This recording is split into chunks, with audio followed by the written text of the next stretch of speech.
Hi bro, మీ name ఏంటి? Rocky.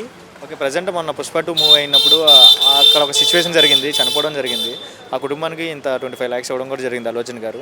So ఇలాంటివి జరిగినాయని చెప్పి పోలీసులు ఇప్పుడు కస్టడీలో తీసుకున్నారు కదా. అంటే ఒక అల్లు అర్జున్ ఒక సెలబ్రిటీ అంటే వ్యక్తిని తీసుకున్నారు కదా, ఎలా అనిపిస్తుంది, మీరేం చెప్తారు? సో ఆయన ఫ్యాన్గా చెప్పాల్సిందంటే ఒక విధంగా 25 lakhs అనేది అదేమి అంత చిన్న అమౌంట్గా అలా అని పెద్ద అమౌంట్ కాదు.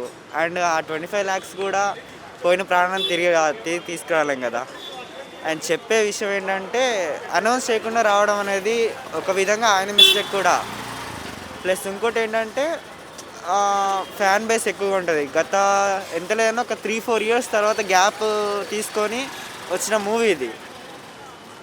ఎంతోమంది హోప్స్ పెట్టుకున్నారు ఈ మూవీ మీద. సో ఆ హోప్స్ ప్రకారంగానే చాలామంది క్రౌడ్, ఫ్యాన్ బేస్. ఇంకోటి ఏంటంటే మళ్ళీ ఆ మధ్యన జరిగింది కదా రాజకీయాల్లోగా. సో అలా ఏమైనా సంథింగ్ కావాలని చేసి ఉండొచ్చు కూడా అని నేను అనుకుంటున్నా. ఇంకో విధంగా చెప్పాలి, రాజకీయ పొలిటికల్ గేమ్ కూడా ఉందంటారు దీంట్లో. అలాగే అనిపిస్తుంది.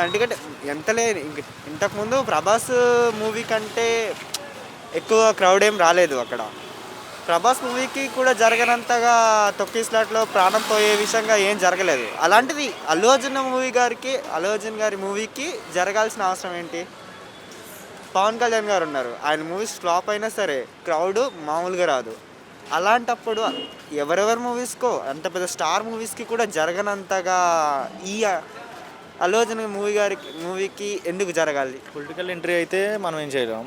అది బేసిక్గా పోనీ పొలిటికల్ ఎంట్రీ కాకంటే 2 sideగా ఆలోచిస్తే 1 side ఏమో మనం ఇలా కూడా ఆలోచించవచ్చు. ఈ సైడ్ పొలిటికల్ సైడ్ ఆలోచించారు, ఓకే ఫైన్.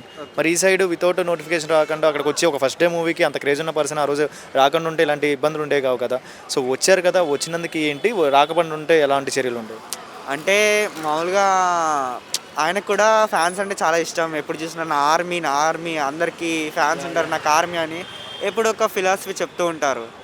సర్ప్రైజ్ ఇవ్వడంలో అదేం కొత్త కాదు. ఆయన ఎప్పుడు చూసినా సర్ప్రైజ్ ఇస్తూ ఉంటాడు, సడన్గా రావడం ఇలాంటివి. ఇంతకుముందు కూడా చాలాసార్లు ఇలా వచ్చే ఉంటారు కదా. అలాంటప్పుడు జరగని ఇప్పుడే ఎందుకు జరగడం? అంటే అంటున్నారు కదా, నాన్ బెయిల్ కూడా అంటున్నారు. ఇంకా అది చెప్పాలంటే అనౌన్స్ చేయకుండా రావడం అనేది తప్పే. కాబట్టి బెయిల్ వచ్చిద్దా రాదా అనేది ఇంకా చూడాలి, ఇక ముందు చూడాలి.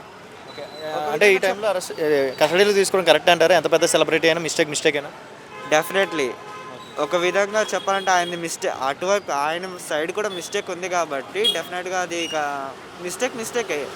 ఇప్పుడు ఎంత లేదన్నా మన ప్రదీప్ ఉన్నాడు, ఒకసారి డ్రంక్ అండ్ డ్రైవ్లో ఇలా చిక్కుకుంటే డెఫినెట్గా ఆయన కూడా వెళ్ళాడు, ఫేస్ చేశాడు. ఎంత పెద్ద సెలబ్రిటీ అయినా లా అండ్ ఆర్డర్కి పర్ఫెక్ట్గా ఉండాలి అంటారు. Definite rule is for all. Okay.